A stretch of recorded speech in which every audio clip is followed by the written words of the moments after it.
그러나 노년의 우리들의 아름다움은 과연 그렇습니까? 어떨까요? 노년의 아름다움은 길껏 보든지 잠시 봐갖고는 아름다움을 찾아내지 못합니다. 왜요? 인생의 후비후비를 돌아오면서 짧지만 잠깐 행복했던 기억들은 구슬이 되어서 우리들 가슴 속에 쌓여 있을 것이고, 고통스럽고 곧 죽고 싶고 누군가를 붙잡고 엉엉 울고 싶었던, 잠깐만요.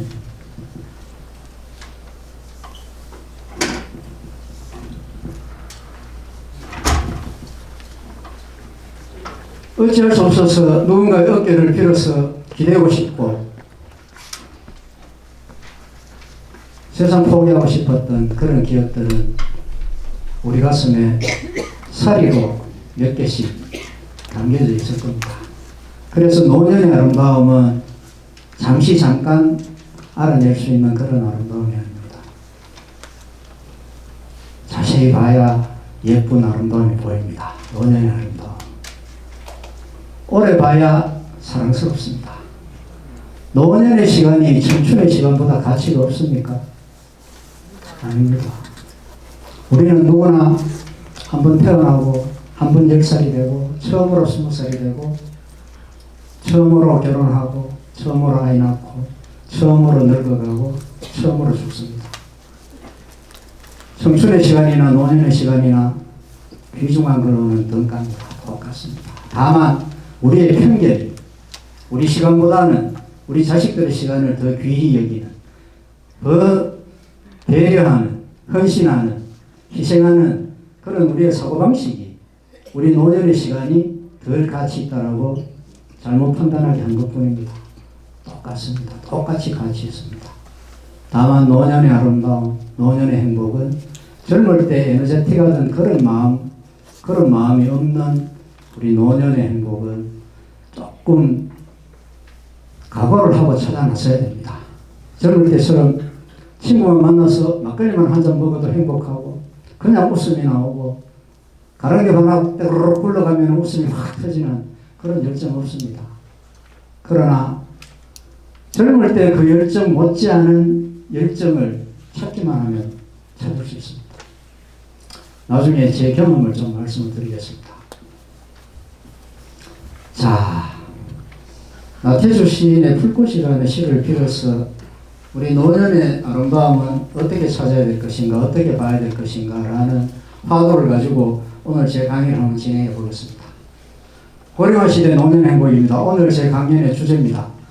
첫 시간에는 고령화 시대의 개념은 어떤 것인가, 과연 고령화 시대는 어떤 시대를 이야기하는 것인가, 그리고 그 시대가 지금 현재 진행되고 있다면 우리는 어떤 식으로 대응하고 적응해야 할 것인가, 적응하면은 우리 인생은 어떻게 되고 적응하지 못하면 어떨 가능성이 높아질 것인가, 그런 말씀을 좀 드리고, 그리고 노년의 행복을 찾아 나서는 여정에 어떤 것을 조심하고 어떤 것을 깨안아야 될 것인가, 무엇이 중요하고 무엇이 중요한지 그 얘기를 좀 말씀을 드리고, 두 번째 시간은 인생의 이막 노년의 행복을 그 전에 가지고 있었던 모든 부귀영화를 그냥 내려놓고 처음부터 다시 시작해서 중국에서 가장 중국인들의 존경을 가장 받는 인물에 대해서 소개를 올리도록 그렇게 진행하겠습니다.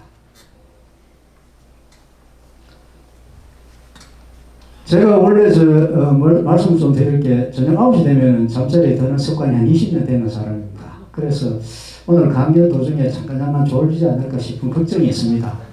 그래서 아끼지 마시고 우레와 같은 박수로 제가 잠에 빠지지 않도록 해주십시오. 박수 한번 쳐주십시오. 감사합니다. 자, 고령화라는 개념을 한번 알아봅시다. 고령화는 고령화라는 말이 있고 고령이 있고 최고령이 있습니다. 초고령이 있습니다. 이게 고령화 사회라는 것은 우리 전체 인구의 65세 이상 되는 인구의 비중이 7% 이상이 될 때, 그러니까 대한민국 인구가 전체가 100명이라면 그 중에 65세 이상의 노년 인구가 7명 이상이 될 때가 고령화 시대에 진입한 걸로 그렇게 정의를 내립니다. 이거는 유엔에서 정한 것이고 국제 개념입니다. 국제적인 공인된 개념입니다. 그 다음 노인의 비중 65세 이상 고령 인구의 비중이 14%를 넘어가면 고령화 사회에서 고령 사회로 넘어갑니다. 이제 한 단계 더 노년층의 인구가 훨씬 늘어났다 이렇게 보시면 되고, 초고령 사회는 5명 중에 전 인구의 5명 중에 한 분이 65세 이상이면 초고령 사회입니다. 이해되시죠? 예. 혹시 이해 안 되시는 분 계시나요? 안 계시죠? 자, 우리 한국의 현황입니다. 2000년에 우리 한국의 65세 이상 그 노년층의 인구 비율이 됐습니까? 예. 인구 비율이 7%를 넘어섰습니다. 2000년도에 비로소 우리 한국 사회는 고령화 사회에 진입하게 됩니다. 그 다음 2018년도에 14%를 넘어서면서 이제는 뭡니까? 어떤 사회죠? 그렇죠. 고령 사회가 되고 앞으로 3년 남았습니다. 3년 뒤에는 우리 한국 사회에 어떤 사회를 진입합니까? 초고령 사회입니다. 5명 중에 한 분은 65세 이상입니다. 그러면 가난애기들 빼고 초중학교 고등학생들 빼고 나머지 인구들이 노인들을 부양해야 되는 이제 무시무시한 시대가 개막이 됩니다. 준비해야 됩니다. 자, 가봅시다. 문제는 뭐냐 하면 13년, 12년쯤 후에는 3명 중에 한 분이 65세 이상의 인구가 차지하는 겁니다. 우리 한국 사회가. 고등학생 이상 인구를 빼버리면 2명 중에 1명꼴로 이렇게 갑니다. 2명의 젊은 사람이 한 분의 노인을 부양해야 될 겁니다. 지금도 젊은이들은 지하 걸어가기 힘듭니다. 굉장히 힘든 사회입니다. 진입 장벽이 너무 높습니다.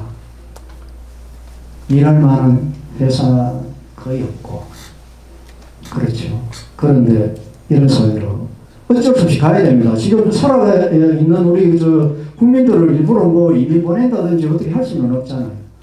변경될 수 없는 수치입니다. 어쩔 수 없습니다.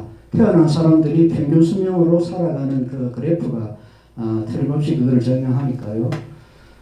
그 다음 더 심각한 거는 2050년이 되면 40% 육박합니다. 인구 100명 중에 40명은 65세 이상입니다.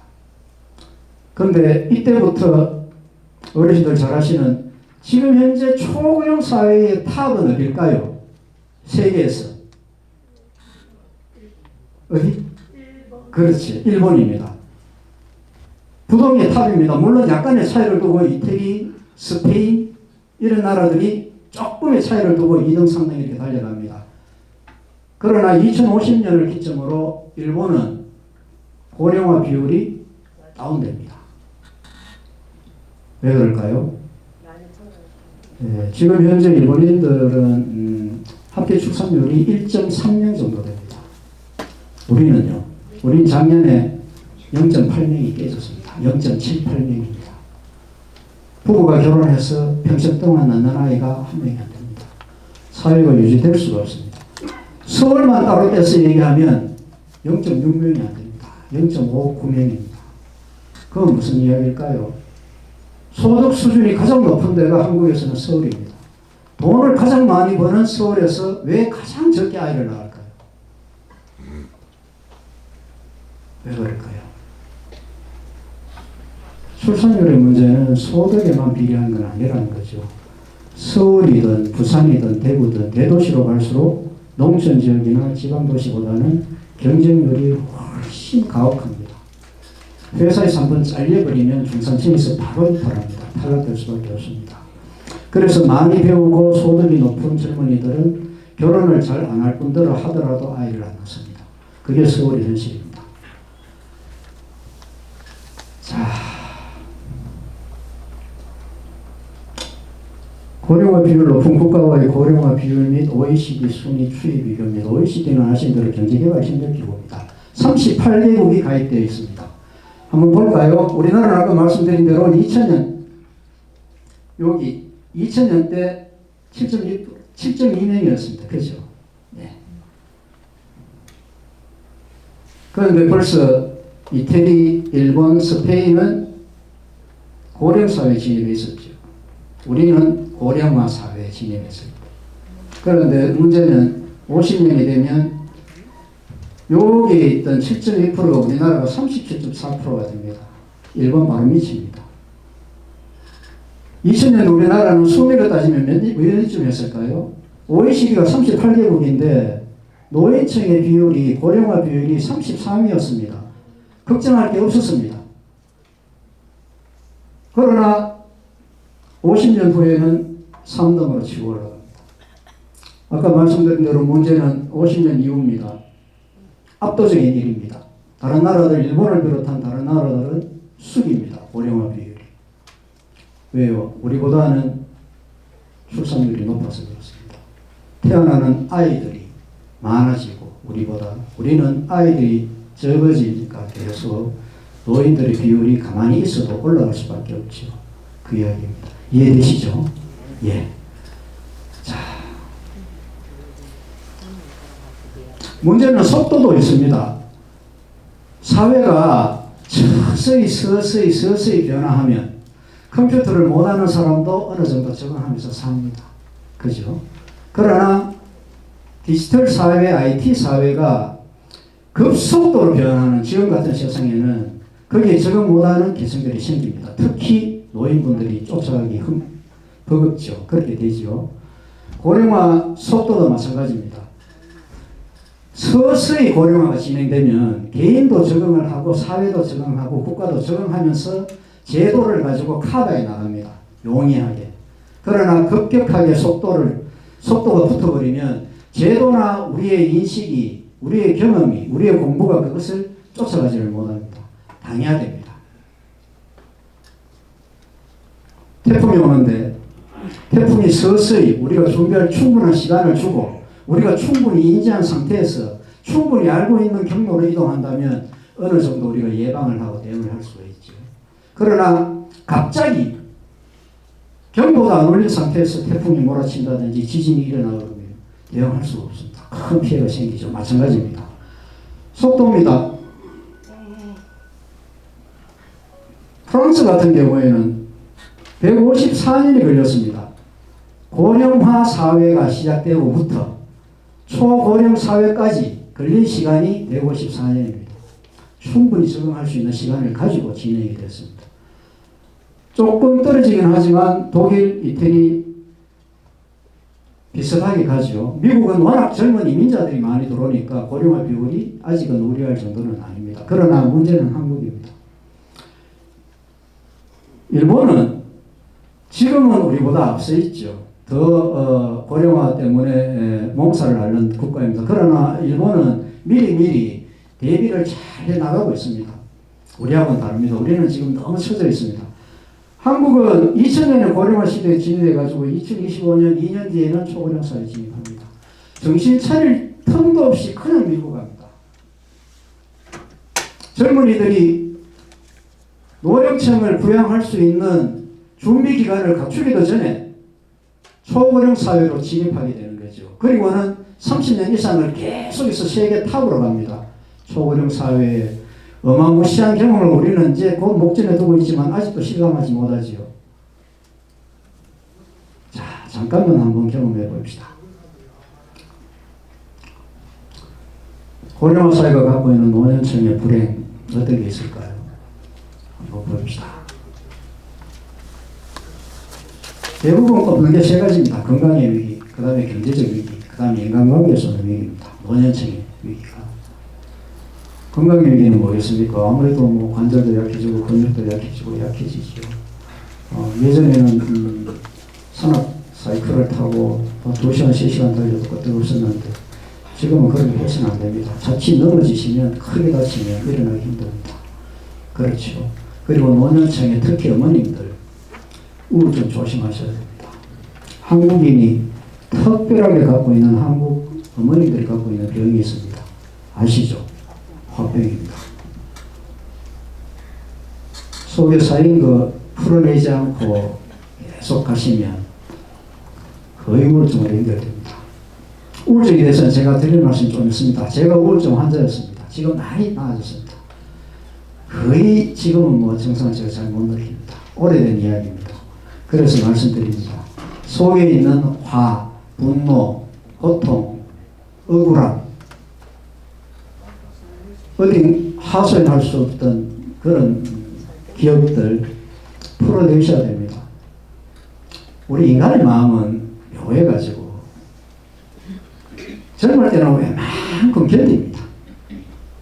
물론 기질 차이가 좀 있긴 하지만 그러나 그게 자꾸 축적되고 시간이 쌓이면 그래서 면역력이 좀 떨어진다든지 마음이 약해있을 때는 결국 사단을 일으킵니다.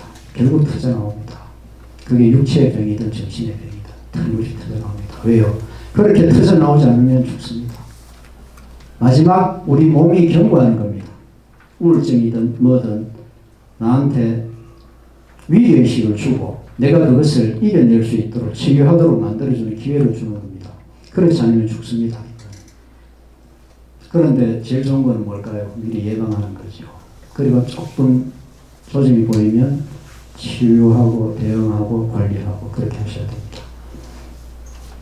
건강의 위기는 뭐 제가 굳이 말씀을 안 드려도 잘 아실 것이고 감기가 조금 그렇더라도 바로 병원에 가시고 잘 하시리라고 믿고 오늘은 제가 정신의 병 중에서 노년층에 가장 위험하고 흔한 병인 우울증에 대해서 좀 나중에 말씀을 드리도록 하겠습니다. 다음 경제적 위기입니다. 경제적 위기는 뭐 아시죠, 그죠? 그 다음 인간관계인데 세부적으로 한번 들어가 보겠습니다. 자, 건강의 위기입니다. 오늘 그래프가 좀 많기는 하지만 어려운 거 아닙니다. 간단하게 설명드리겠습니다. 우울증에 발생하는 그 비율입니다. 지금 그래프가 제일 높은 요 놈이 우리 한국 코리아입니다. 36% 정도 됩니다. 100명 중에 40분 가까운 분이 우울증 알았거나 지금 앓고 있거나 그렇습니다.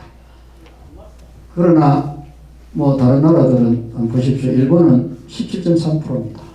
스페인은 18.7%고 우리 바로 밑에 있는 스웨덴이 30% 정도 됩니다. 우리 한국인들은 특히 어르신들은 특히 어머님들은 내 몸이 아파도 병원에 사는 것입니다. 돈 아끼신다. 그러지 마십시오. 가십시오. 그게 가족을 위하는 길입니다. 내가 더 아프면 자식들 더 고생합니다. 그 생각하시더라도 가십시오. 아끼지 마시고. 거기에 당부는 다시 드리겠습니다. 오늘 어머님들한테 제가 할 얘기가 많습니다. 그리고 아버님들한테도 드릴 말씀이 좀 있습니다. 우울증 특징입니다. 노년의 우울증하고 젊은 친구들의 우울증은 다릅니다. 진단은 똑같이 우울증으로 받지만 젊은 친구들은 잠 잘 잡니다. 그러나 아침에 물 먹은 솜처럼 못 일어납니다. 젊은 친구들은. 그러나 노년층의 우울증은 불면증입니다. 하루에 12번도 더 깹니다. 잠을 못 잡니다. 졸다가 깨고 졸다가 깨고 그렇게 됩니다. 왜요? 날카롭게 예민해져 있거든요. 어떤 이유로든지. 우울증이 오는 원인이 대략 세 가지입니다. 방금 말씀드린 인간관계에서 오는 것, 건강 문제에서 오는 것, 경제적인 문제에서 오는 것, 그 세 가지가 가장 큽니다. 그래서 우울증이 오면 잠을 못 이룹니다. 잔남동, 만동 그렇게 됩니다. 동의하십니까? 예. 암만 귀여운 손자가 와도 그전에는 손자가 보고 싶어서 딸이나 아들한테 가끔 전화합니다. 집에 오너라. 맛있는 거 해놨다. 손자 보고 싶다는 얘기는 자꾸 하니까 귀찮아하는 것 같아서 말을 돌리잖아요. 맛있는 거 해놨다. 오너라. 그런데 손주 누구는 잘 있나? 그 얘기는 꼭 데리고 오너라. 너보다는 손주 보고 싶다. 그 말씀이죠. 그 이쁘던 손주가 와도 별로 안 이쁩니다. 이쁘다는 감정이 안 일어납니다. 시들합니다. 빨리 가줬으면 싶습니다. 이거는 내 감정을 내가 컨트롤할 수가 있는 게 아닙니다. 우울증은 내가 우울증을 극복하겠다. 극복한다. 아침에 일어날 때마다 암만 결기를 가지고 내 스스로 맹세를 해도 소용없습니다. 맹세나 결기나 각오를 해결될 수 있는 게 아닙니다. 내 마음에 있는 상처를 풀어내기 전에 상처가 치유되기 전에 우울증은 그 자리를 지킵니다. 그 다음 젊은 친구들은 우울증에 걸리면 폭식합니다. 닭을 한 마리도 못 먹던 큰 딸년이 닭을 2마리씩 먹습니다. 지 혼자. 그게 젊은 친구들의 우울증의 특징입니다. 매번 그렇지는 않지만 폭식하는 경우가 잦아집니다. 그러면 내 아이가 혹시나 내 손주가 중학생이나 고등학생인데 아침마다 안만 깨워도 잘 못 일어난다든지 가끔 폭식을 한다든지 그런 이야기가 들리면 애미야 혹시 우울증 아닐까 그렇게 한번 말씀을 나누는 것도 괜찮습니다. 미리 예방하고 미리 대처하는 거 그게 나쁠 건 없잖아요. 그죠? 자, 젊은 친구들은 우울증 걸려도 잘 모릅니다. 주위에 있는 사람들이. 행복해 보이고 까르륵거리고 친구들하고 잘 놀다 들어옵니다. 그러나 혼자 있을 때 극도로 침울해지죠. 그런데 남들한테 잘 들키지 않으려고 애를 씁니다. 젊은 친구들은. 그게 다른 겁니다. 자, 다음. 우울증 예방을 하려면 어떻게 해야 될 것인가? 말씀드린 대로 결국은 건강, 그 다음에 인간관계, 경제적인 여유, 3가지입니다. 그거를 4부분으로 이렇게 나눠봤습니다만 인간관계는 천국에서 살고 싶으면 간단합니다. 내하고 가장 가까운 사람을 사랑하면 됩니다. 지금 내 앞에 있는 사람 사랑하면 됩니다. 그러면 천국입니다. 그 자리가. 지옥에서 살고 싶으시면 내 가장 가까운 사람을 미워하면 됩니다. 그럼 지옥에서 살게 됩니다. 지금 내하고 가장 가까운 자리에 있는 사람을 미워하면 됩니다. 그게 지옥이죠. 그죠? 가장 가까이 있는 배우자, 자식, 부모님 사랑하면 천국입니다. 소통이 안 되고 갈등이 많으면 지옥입니다. 그 다음 공부 취미 활동인데 이 부분은 제가 좀 드릴 말씀이 있습니다. 제가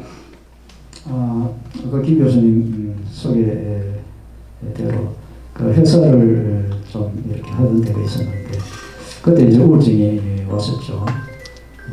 저는 공황이 오고 그리고 우울증이 뒤에 따라왔는데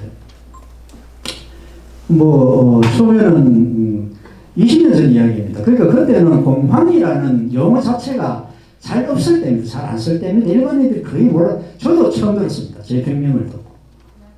한 20년 좀 더 됐는 거기도 그러네요. 그러니까 의사 선생님들도 공황이라는 글쎄요 아주 생소했을 겁니다. 지금은 연예인들도 많이 공황 환자니 이렇게 얘기를 하니까 보니까 이경규 씨도 그렇고 잘 웃고 쾌활한 김구라 씨도 그런 거 없고 영화배우 이병헌 씨도 그렇고 그렇죠. 수많은 아이돌 스타들이 그렇게 얘기를 하잖아요. 근데 그때는 치료 방법도 잘 모르겠고 우울증 공황이라는 게 저는 정신병이라고 바로 받아들였고 창피하기도 하고 남들 손가락질도 겁나고 병원에 가도 약을 주시는데 계속 부작용이 심하고 이래서 약을 한 2주를 채 안 먹고 쓰레기통에 버렸죠. 그리고는 죽기로 마음을 먹습니다. 그래서 지금은 아닙니다.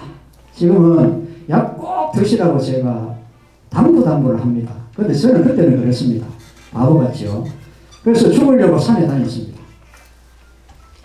죽기 좋은 날, 죽기 좋은 소나무를 만나가지고 죽으려고 다녔거든요. 그렇게 몇 년이 흐릅니다. 그러고 난 뒤에 그 뒤에는 살기 위해서 산에 다닙니다. 건강을 되찾기 위해서, 살기 위해서 다녔습니다. 그때 만난 게 책이었습니다. 5년청에 가장 제 경험으로 권해드리고 싶은 것은 변화에 대한 부분인데 우울증이든 공황이든 이런 병들이 나에게 닥친다는 이야기는 내가 지금 내 상황에 내가 처해져 있는 상황에서 내가 잘 못 움직이고 있다는 거죠. 그렇지 않습니까? 뭔가 고통스럽고 뭔가 힘들어서 생기는 병이잖아요. 현재 내가 처해 있는 상황, 회사든지 가정이든지 친구 관계든지 그렇죠.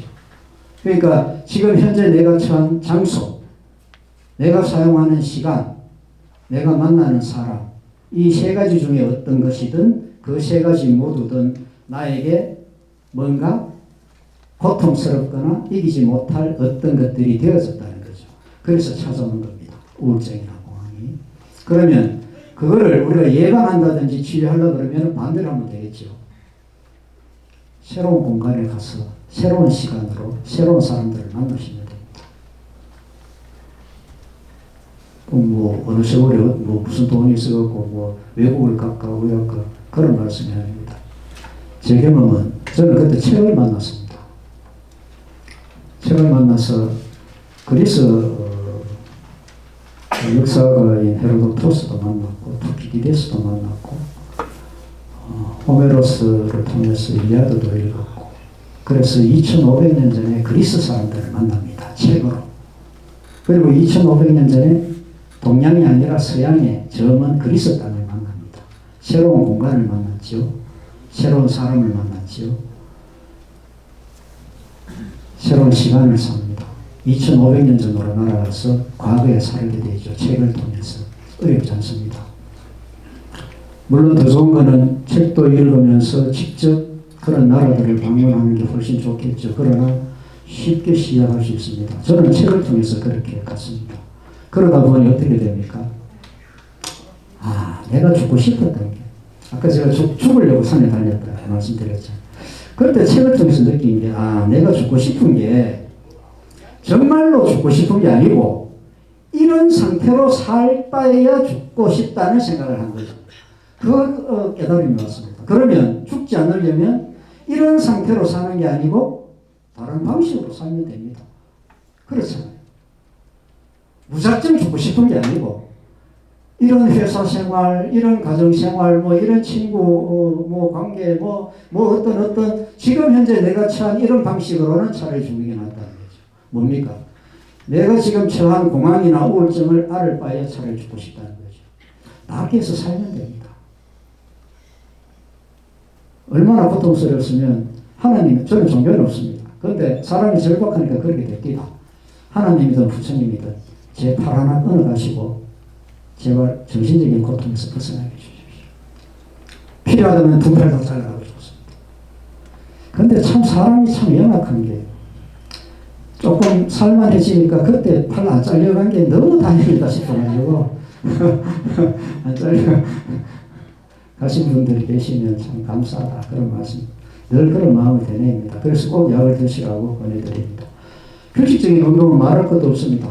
다 아시는 거죠. 다만 오늘 제가 강조하고 싶은 거는 제발 생전에 큰 재산이든 작은 재산이든 자식들한테 나눠주지 마십시오. 물론 특별한 사연이 있는 자식들이 있습니다. 도와줘야 되는 아픈 자식. 그러나 그런 자식을 도와주실 때도 성한 자식, 잘 사는 자식한테도 눈밖에 나지 않도록 잘 처신하셔야 됩니다. 아들이 3명 있다 칩시다. 첫째는 잘 살고 막내가 못 삽니다. 둘째는 그저 살고 그래서 내가 돈이 좀 있어서 힘들게 사는 막내 다른 두 아들 모르게 도와줍니다. 그런데 그 비밀은 없습니다. 어떻게 알아도 알게 됩니다. 그러면 첫째는 이렇게 생각합니다. 내가 열심히 해서 내 입으로 벌어서 산 것도 죄입니까? 똑같이 주셔야지. 쥐는 깨우러 피워서 그렇고 운이 안 맞아서 그렇지. 그거를 왜 차별을 합니까? 둘째는 다르겠습니까? 효자, 불효자의 차원이 아니고 인간의 심리가 그렇습니다. 암만 효자라도 인간의 심리는 그럴 수밖에 없습니다. 그래서 내가 똑같이 사랑하지만 경제적으로 누군가를 어떤 아들을 조금 더 도와주면 내 생전에도 아이들끼리의 의의가 상하지만 내가 죽고 이 세상에 없는 순간 아이들은 원수가 됩니다. 틀림없습니다. 많이 봅니다. 재산이 많을수록 그렇습니다. 어머님들 아프신 거 참고 병원비 아껴가지고 자식들 조심하시고 돌아가시고 나면 우리나라 법 잘 되어 있습니다. n분의 1로 나눠갖고 탁탁탁 지급합니다. 그러면 자식들끼리 의의가 상하지 않습니다. 그리고 자식들 간에 의의가 상하지 않으면 조금 잘 사는 자식이 조금 못 사는 자식 도와주게 되어 있습니다. 부모님이 그렇게 본을 보이시면 내가 앞장서서 돈을 가지고 본을 보이겠다 차별하면서 100번 실패합니다. 아시겠습니까? 예. 암만 도와주고 싶어도 도와주면 안 됩니다. 성인인 자식, 독립한 자식에 대한 이야기입니다. 아직 내 그늘에 있는 자식은 내가 키워야죠.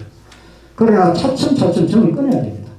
초등학교 때 듬뿍 사랑주고 안아주기도 하고 중학교 때도 막 안아주십시오. 그러면 아들이나 딸이 갈 겁니다. 엄마 이제 엄마 인생 사세요. 친구가 좋을 날입니다.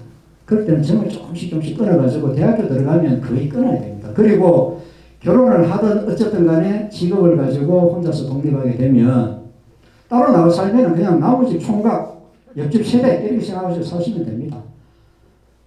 그리고 결혼하기 전에 취업을 했는데 아직 부모님 집에서 생활하는 친구도 있을 수 있잖아요.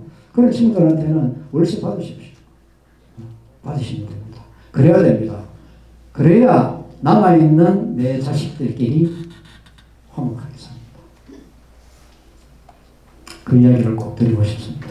자, 경제적 위기입니다. 경제적 위기는 아까 말씀드린 65세 노령층의 빈곤율인데 이게 2018년 기준이긴 하지만 지금도 유효합니다. 그대로입니다. 지금 대한민국이 여러 가지 불명스러운 1위를 하는 게 자살률, 노인 빈곤율 이런 겁니다. 그 다음에 합계 출산율의 최저, 그 다음에 고령화 속도 이런 거죠. 좋은 게 아니고 안 좋은 것, 우리한테 닥치지 않아야 될 것들이 웬만큼 세계 1위입니다. 이거를 그냥 없는 일로 치부한다고 없는 일이 되지 않죠. 우리가 대안을 가지고 대처를 해야 됩니다. 보시는 대로 1위입니다.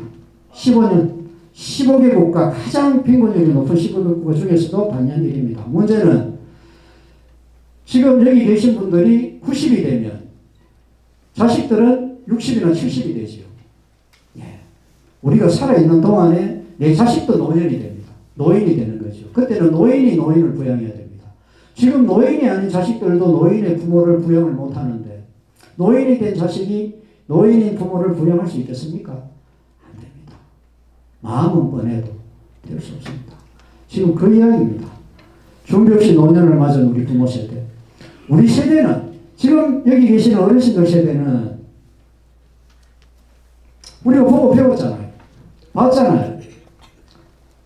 열심히 자식을 키워놓으면 자식이 부모를 부양했고 돌아가실 때까지. 그죠? 그래서 어르신들은 그렇게 사셨을 겁니다. 대부분. 자식들 열심히 기르고 부모님들 부양하고. 그런데 지금 어떻습니까?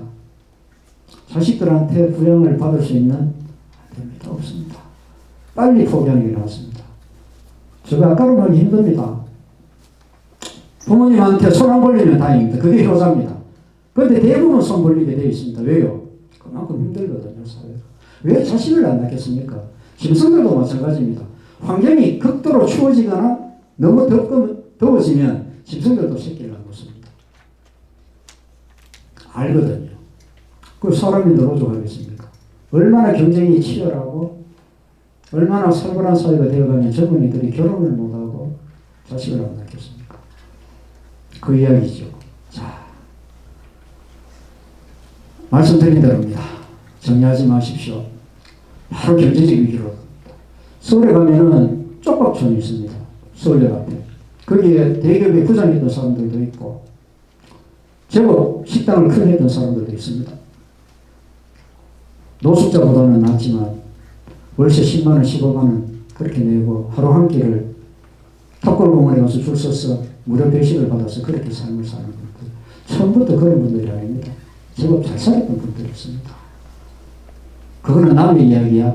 그렇게만 할 수 없는 세상. 준비하셔야 됩니다. 주위에 이런 권유들 가끔씩 들으시죠? 저 주식하면 돈 벌다. 지금 아파트 저거 청량고차.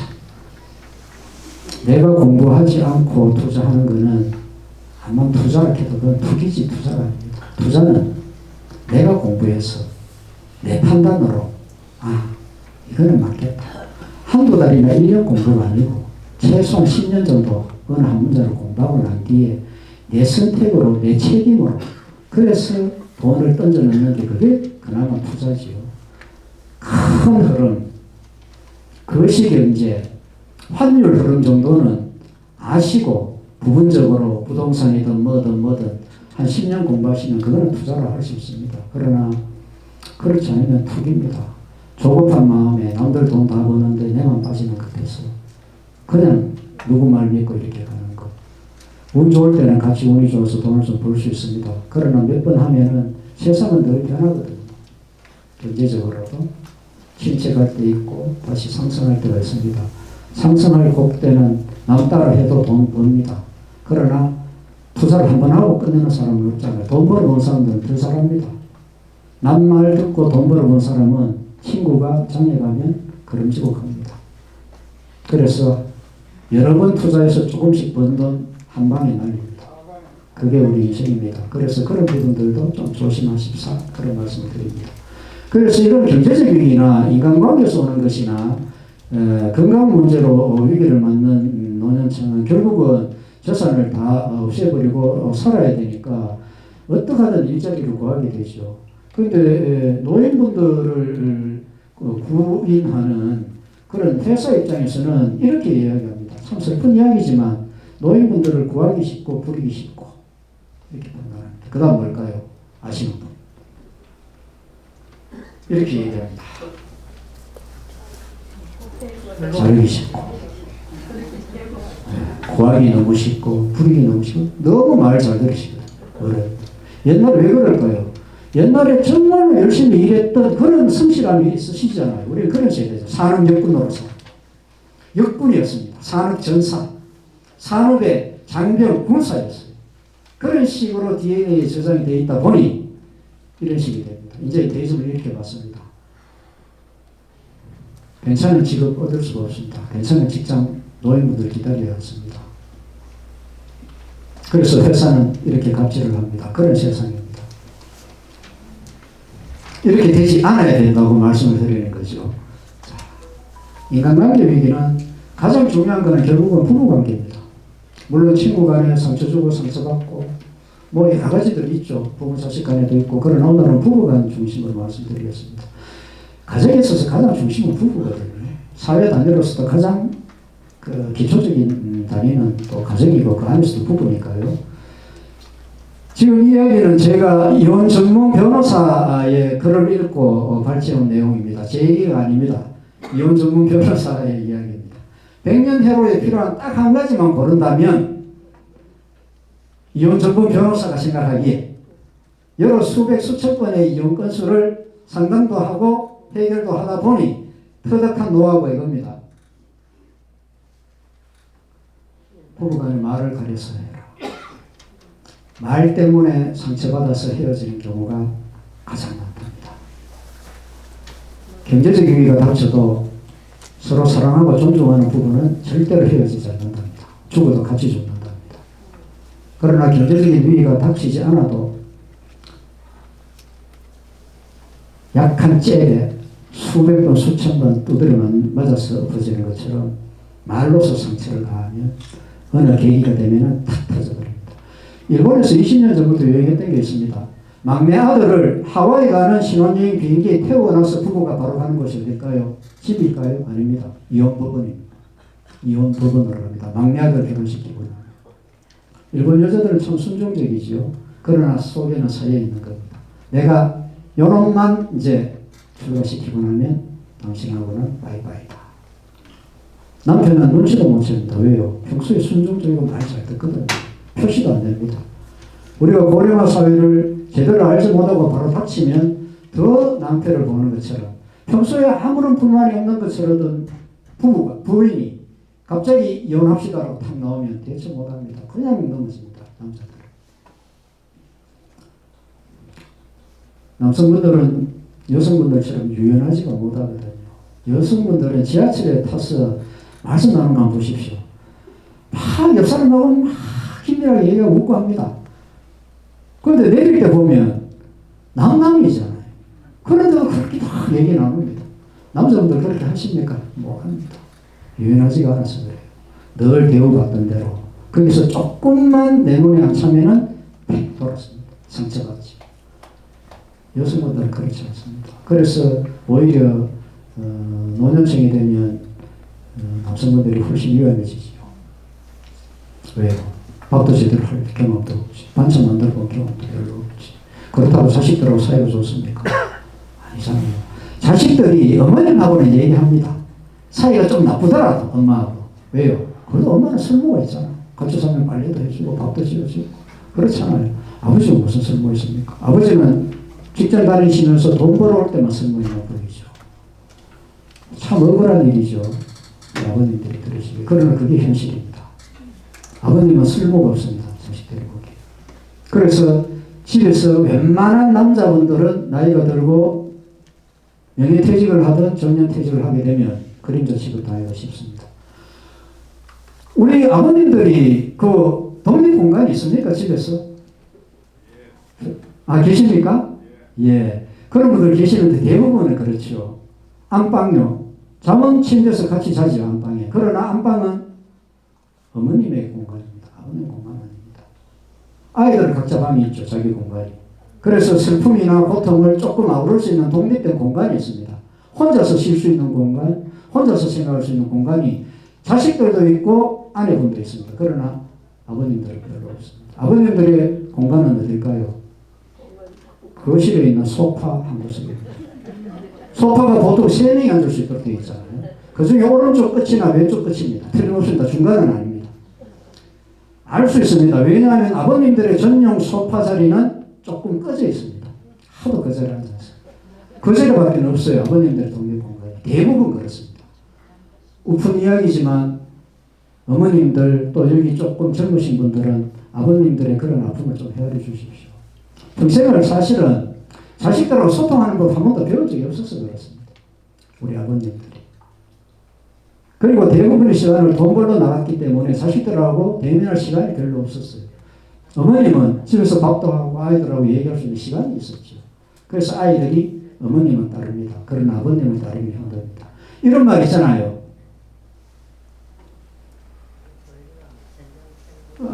부자가 하늘나라에 가는 것은 낙타가 바늘길을 통과하는 것보다 어렵다.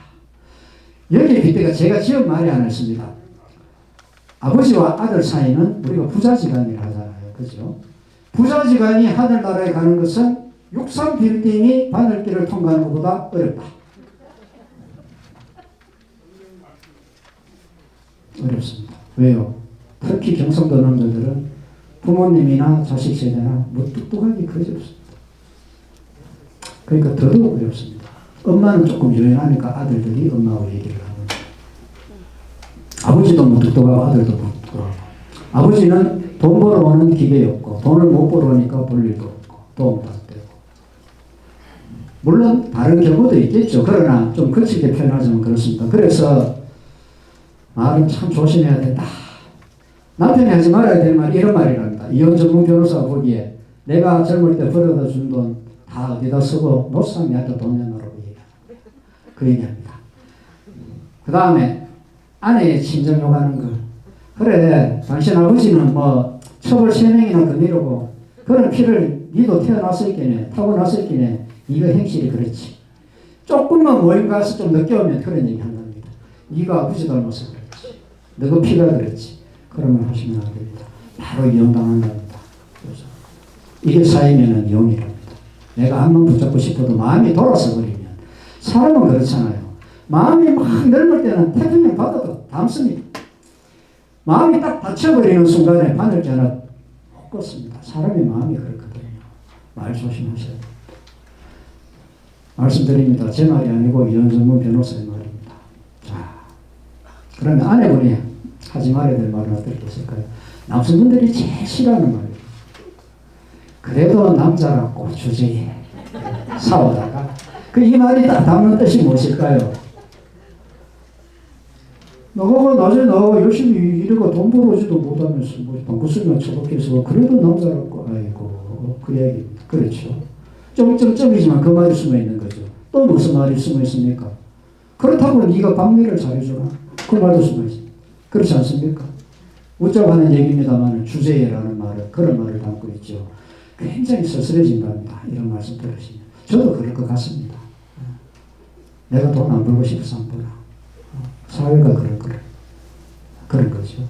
자, 그 다음 남자가 쫓아가기는 그래도 아버님들 남자분들은 좀 그래도 이렇게 가오잡고 아내분이 그래도 당신이 뭐 잘하지 이렇게 해주면 기운이 나거든요. 그렇습니다. 근데 벌써 집에서 안 그래도 기가 죽어가 돈도 없고 친구들 잘 나가는 친구들하고 인연을 끊은 것도 막 한스럽고 쓸쓸하고 이런데 아내분 쪼잔하게 이렇게 얘기하면 기운이 빠지죠. 예, 나갔어도 기운 빠지고 들어왔어도 기운 빠지고 그렇습니다. 그런데 기왕에 그렇게 돼 있다 하더라도 말 한마디라도 따뜻하게 해주면 그렇죠. 부부라는 게 자, 아닙니다. 사설들입니다. 2000년부터 지금까지 22년 동안 세계 1위입니다. 왜요? 경제적 위기, 인간관계, 특히 부부간의 위기, 그 다음에 몸, 마음, 정신 건강을 놓쳐버린 경우에 그 중에 하나만 치명적으로 놓쳐버리면 자살로 이어집니다. 치명적인 게 아니더라도 그 세 가지가 조금씩 겹쳐지면 자살로 이어집니다. 10만 명 중에 우리가 73명 정도 됩니다. 전 세계 평균이 9명입니다. 우리가 8, 9, 70이 8배 높습니다. 단연 1등입니다. 22년 동안. 앞으로요. 장담할 수 없습니다. 아마 이런 추세가 계속 갈 거라고 예상하는 게 합리적인 추론 같습니다. 이렇게 되지 않기 위해서 아까 말씀드린 예를 들어드린 겁니다. 그죠? 부부간에 말 조심하고 속 좀 위해주고 경제적인 나는 투자라고 하지만 제가 말씀드린 대로 투기입니다. 그런 식으로 하시면 하지 마십시오. 그냥 작은 이자지만 은행에 예금하시고 접근하십시오. 그게 맞습니다. 돈 그렇게 쉽게 내한테 안 옵니다. 또 쉽게 온 돈은 쉽게 빠져나갑니다. 그렇지 않습니까? 그죠? 자, 아까 말씀드린 겁니다. 노년에 하지 말아야 되는 거 사전 정력. 살아계시는 동안에 웬만하면 자식들한테 돈 나눠주지 마십시오. 드시고 싶은 거 마음껏 드시고 좋은 친구 만나서 마음껏 수다 떠시고 커피도 사드시고 여행도 다니십시오. 부부끼리 정을 나누고 옷도 좋은 걸 사입으시고 그렇게 쓰십시오. 그렇게 쓰면은 아이들도 부모님의 뒷모습을 보고 배웁니다. 그렇게 삽니다. 그러나 내가 자식한테 올인하고 있는 거 없는 거 빼서 다 던져줘 버리면 결혼한다고 던져주고 아이 낳았다고 던져주고 집 사는데 보태주고 이렇게 다 던져버리면 그 아이도 내 손자한테 지 자식한테 그렇게 합니다. 다 망합니다. 우리 옛날 말에 그런 게 있죠. 대국 망하고 조선 망한다고. 성인이 된 자식하고는 경제적으로 정서적으로 독립이 되어야 됩니다. 제가 이 하나 들어드릴까요? 가을에 나뭇잎이 떨어지잖아요. 그렇죠. 그래서 낙엽이 됩니다. 봄, 여름, 가을까지 한 9개월, 7, 8개월 달려있던 그 나뭇잎이 지 인생을 마치고 땅으로 떨어집니다. 그게 낙엽입니다. 떨어지기 전에 준비합니다. 좀 배워야 됩니다. 어떤 거를요? 낙엽이 떨어지기 전에, 낙엽이 되기 전에 나뭇잎은 생짜배기로 나무하고 떨어지면은 상처가 생기겠죠. 그게 나무 줄기에 생기는 것은 옹입니다. 옹이는 치유가 되지 않으면 썩어서 결국은 나무를 무너뜨립니다. 그런데 어느 순간에 치유가 되면은 옹이 상태로 남아있지만 나무는 죽지 않지요. 생짜배기로 어떤 상처가 나서 그렇습니다. 그래서 나뭇잎은 떨어지기 전에 떨켜라는, 그러니까 나무하고 나뭇잎 사이에 붙어있는 그 부분에 코팅 처리를 합니다. 어떤 물질을 배출해가지고 코팅 처리합니다. 그래서 가을에 서리가 내리고 찬이슬을 맞았는데 아침에 뜨거운 햇살을 받으면 그 물기가 녹으면서 코팅 처리된 그 부분이 자연스럽게 떨어집니다. 나무도 다치지 않고 낙엽은 자기 갈 길을 갑니다. 저는 이 비유를 나무가 부모님이라면 자식은 나뭇잎이라고 보는 거죠. 그렇게 떨어져 줘야 그 다음 해에 새로운 잎이 돋습니다. 나뭇잎이 가을이고 겨울인데도 붙어 있으면요, 그 다음 해에 새로운 잎이 붙을 수가 없습니다. 자연의 이치입니다. 노자의 이야기고 장자의 이야기입니다. 새겨들을 필요가 있는 부분이 있을 것 같습니다. 자, 말씀드렸고 이기적으로 살자. 자, 여기서 그만하고 2부까지 가는 시간을 10분 뒤에 이어가도록 하겠습니다. 잠시 쉬겠습니다. 시간이 많이 됐네요. 예, 감사합니다. 10분간 쉬겠습니다. 예, 5분간 쉬겠습니다. 감사합니다.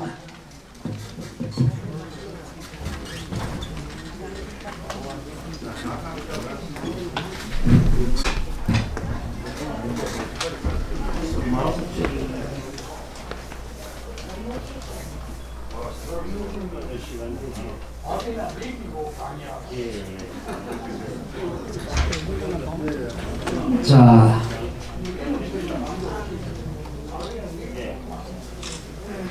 중요한 것처럼 여긴다. 그러나 그 말은 틀렸다.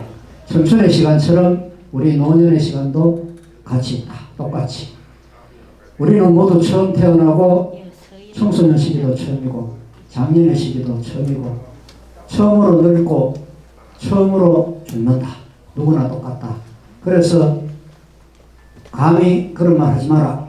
청춘의 시간이 노년의 시간하고 똑같은 시간이지. 청춘의 시간이 결코 우월하거나 더 가치 있는 시간이 아니다. 그 말씀을 다시 드립니다. 아까 어머님들한테 말씀드린 내용입니다. 누군가의 딸, 누군가의 아내, 누군가의 어머니로만 살았다면 우울한 노년이 되기 쉽습니다. 왜요? 나로 살아본 적이 없어서 그렇습니다. 누군가의 딸, 누군가의 어머니, 누군가의 아내로만 살다가 자식들은 독립해서 떠나고 남편 먼저 돌아가시고 나 혼자 남으면 나로 살아본 경험이 없기 때문에 결국은 우울증이든 뭐든 무너져 내리기 어렵습니다. 나로 살아야 됩니다. 젊을 때는 나로 살기 힘듭니다. 왜요? 근사할 식구들이 있잖아요. 그러나 이제는 나로 시작해야 됩니다. 나로 시작이 될 딱 시기입니다. 그리고 나로 끝나야 됩니다. 여행을 가시더라도 나로부터 출발해가 가야 되지 친구가 간다고 가서는 안 됩니다. 여행에서 돌아올 때도 나한테로 돌아와야 되지 누구한테로 돌아가는 건 아닙니다. 항상 이제 우리 나이에는 연애를 하더라도 나로부터 시작해야 되지 남의 눈 가지고 시작해서는 안 됩니다. 우정도 마찬가지고 사랑도 마찬가지고 인생도 마찬가지고 직업도 마찬가지입니다. 이제는 내 인생을 사셔야 됩니다. 그 말씀을 드리고 싶습니다. 젊었을 때는 주변과 가족에게 향해 있던 관심과 열정, 배려를 이제는 내 자신한테로 데려오야 됩니다. 그래야 내 안에 있던 몇 개의 살이 그런 것들이 내 몸 밖으로 내 정신 밖으로 풀려나갑니다. 내 피폐했던 정신이 새로 살아나도록 만들어줘야 됩니다. 그거는 나로부터 시작하고 나로 돌아와야 할 수 있는 일들입니다. 그래서 나로서 나이 들어간다는 것은 지금까지는 생선 꽁대리만 먹더라도 엄마는 이게 제일 맛있어 이렇게 얘기하면서 식구들을 건사하고 배려했지만 이제는 그렇게 하지 마십시오. 맛없는 거는 맛없다, 맛있는 거는 맛있다, 좋은 거는 좋다, 싫은 거는 싫다 그렇게 표현하시는 게 어머님, 아버님 자신으로 살아가는 첫걸음입니다. 그렇게 사셔야 됩니다. 그래야 자식들도 차마 부모님한테 하지 못했던 얘기를 좋다, 싫다 표현하게 됩니다. 그게 소통입니다. 거짓말로 좋다, 거짓말로 뭐 내가 하나 참으면 되지 그렇게 하시면 안 됩니다. 마음을 속이시면 안 됩니다. 좋은 거는 싫고 싫은 거는 싫고 그렇게 가야 됩니다. 자, 말씀드린 내용입니다. 다른 거는 다 말씀을 드렸고 적금이나 예금이나 그런 거 하십시오. 특별히 공부하실 게 아니라면 투자라는 미명하에 투기하지 마시고 그렇게 착실하게 사시면 됩니다. 조금 덜 쓰고 조금 덜 먹으면 됩니다. 그러면 남한테 비단 지고 내 배짱 편하게 사실 수 있습니다. 마지막 이 부분을 다시 말씀드리고 싶습니다. 홀로 남는 아내에 대한 배려 꼭 생각해 주셨으면 합니다. 우리 아버님 세대는 자식들한테 올인한 세대입니다. 특히 맞이가 아들이면 장남한테 올인한 세대죠. 맞이 하나만 잘 되면 장남 하나만 잘 되면 나머지 지처들은 다 잘 될 것이다 라고 그렇게 배워왔습니다. 그렇죠. 그런데 그러다 보니까 우리 여성분들의 평균 수명이 88세 정도 되거든요. 남성분들은 80세 정도입니다. 지금 현재. 그러면 남편이 세상을 떠나고도 8년을 아내 혼자서 살아가야 됩니다. 자식들한테만 재산 나눠주지 마시고 챙겨주지 마시고 홀로 남는 가족들을 건사느라고 먹고 싶은 거 안 먹고 입고 싶은 거 안 입고 가장 많이 헌신하고 희생한 사람은 누구? 할 것 없이 아내입니다. 평균적으로 보면 그렇습니다. 특별한 경우도 있겠죠. 그죠? 그러나 평균적으로 그렇습니다. 그래서 홀로 남은 아내분을 생각해서 아내분한테 배려하십시오. 경제적인 거든, 인간적인 거든, 정서적인 거든, 그 말씀을 꼭 드리고 싶습니다. 자, 다음입니다. 그리고 부부라는 거는 남편이 돈을 못 벌면 꼭 돈이 필요하면 아내분이 나서서 돈을 벌기도 해야 됩니다. 그게 부부입니다. 부부는 경제적인 것, 건강, 그 다음에 설거지, 모든 것, 시간, 노동력을 나누는 사이지 고정된 사이가 아닙니다. 예전에는 남편은 나가서 돈만 벌어오면 됐습니다. 아내는 아이들 잘 키우고 가정만 잘 꾸려나가면 됐죠. 그러나 지금 사회는 그런 사회가 아닙니다. 아내분들도 일을 하셔야 되잖아요. 대부분 일합니다. 그죠? 젊은 분들은. 그리고 나이 들면 누군가 병이 들면 그러면 그런데도 불구하고 돈이 부족하면 남편이 암만 아파도 남편이 돈 벌러 나가야 된다? 그거 아닙니다. 그러면 조금 건강하면 아내분이 또 돈을 벌어와야 됩니다. 필요하다면. 그게 부부입니다. 그리고 설거지나 노동력도 아내분이 조금 힘들고 무슨 일이 있으면 남편분이 도와주셔야 됩니다. 그게 노년의 부부관계의 지름길이다. 좋은 관계 지름길이다. 그런 말씀을 드리고 싶습니다. 자, 이제 중국인들이 가장 바라는 인간형입니다. 지금 요즘 중국 젊은이들의 로망은 이런 겁니다. 하늘 위에 천당이 있고 땅 위에는 소항이 있다. 이게 중국의 속담 같은 거거든요. 소항은 중국의 저 강남 지역에 있는 소주 지역과 항주 지역을 말합니다. 소주의 소자, 항주의 항자입니다. 요즘 중국인들은 소주에서, 소주 땅에서 항주에 사는 미인을 아내로 얻어가지고 광동성 요리를 마음껏 먹으면서 인생을 즐기는 게 꿈입니다. 그러면서 가장 그 롤모델로 삼는 사람이 법녀라는 사람입니다. 법녀는 2600년, 500년 정도 전의 사람이죠. 춘추시대 사람입니다. 자, 보입시다. 춘추시대는 정확하게 말씀드리면 좀 그렇고, 대략, 주나라 왕실이 있었고, 주왕실이 이쪽 서쪽에 호경이라는 데 수도를 갖고 있다가 오랑캐 침입에 의해가지고 어쩔 수 없이 동쪽에 지금의 로양, 낙양이죠. 그게 낙읍이라는 이름을 갖고 있던 고대 시대 때 그때 낙읍으로 수도를 옮긴 시대의 후터를 춘추 전국시대라고 합니다. 춘추시대는 BC 770년부터 403년까지 BC 403년까지 전국시대는 BC 403년부터 진시황이 전국을 통일한 BC 221년까지입니다. 지금 법녀라는 인물은 춘추시대 때 인물입니다. 춘추시대 때는 5명의 패자가 있었거든요. 차례대로 간략하게 말씀드리면 첫 번째 패자는 중국 청하에서 가장 패권을 쥔 사람, 가장 강력한 제후 이렇게 하시면 됩니다. 첫 번째는 제나라의 황공, 두 번째는 여기 진나라의 문공, 제나라 땅의 황공이 1대 패자, 2대 패자가 진나라의 문공, 3대 패자가 초나라의 장왕, 4대 패자가 오나라의 합려 부차, 마지막 5대 패자가 올나라 부천입니다. 오늘은 법녀 얘기를 오월동주라는 말 들어보셨죠?